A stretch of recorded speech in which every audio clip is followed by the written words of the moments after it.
Dans Crazy is a Compliment de Linda Rottenberg, vous allez découvrir un petit manuel finalement de la folie destiné à ceux qui voudraient entreprendre, parce que généralement on dit souvent qu'il faut être un petit peu fou effectivement pour pouvoir réussir de grandes choses. Et c'est vrai que quand je prends souvent cet exemple qui est celui d'Elon Musk par exemple, eh bien lui il a rêvé de conquête spatiale et aujourd'hui il est en passe de réussir son rêve d'une part, mais surtout il a créé par ailleurs deux autres entreprises qui sont énormes. En plus d'avoir créé PayPal, il a créé Tesla qui voilà, est un nom maintenant internationalement connu, et puis il est surtout le premier producteur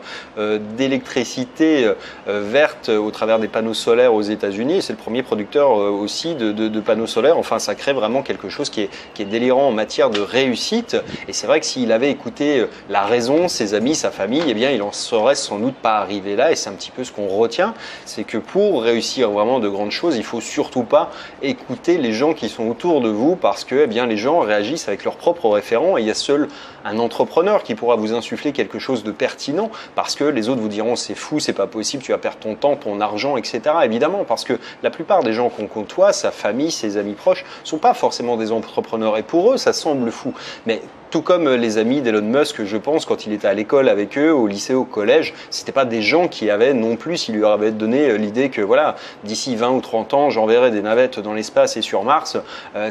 évidemment, on l'aurait traité de fou, y compris ses plus proches. Donc ça veut dire que vraiment, il faut savoir faire abstraction de ces parties-là. Il y a plein d'autres mécanismes en fait dans ce bouquin qui sont intéressants,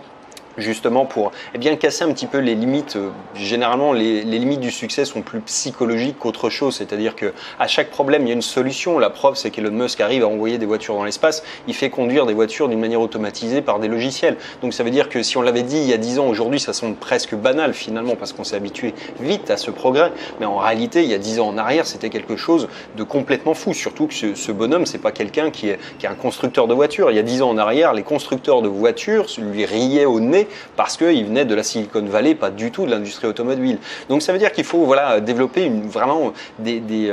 talents psychologiques pour arriver à aller vraiment très loin dans le business et la réussite, mais qu'en réalité tout est possible et que les seules limites qu'on a, elles sont effectivement plutôt ici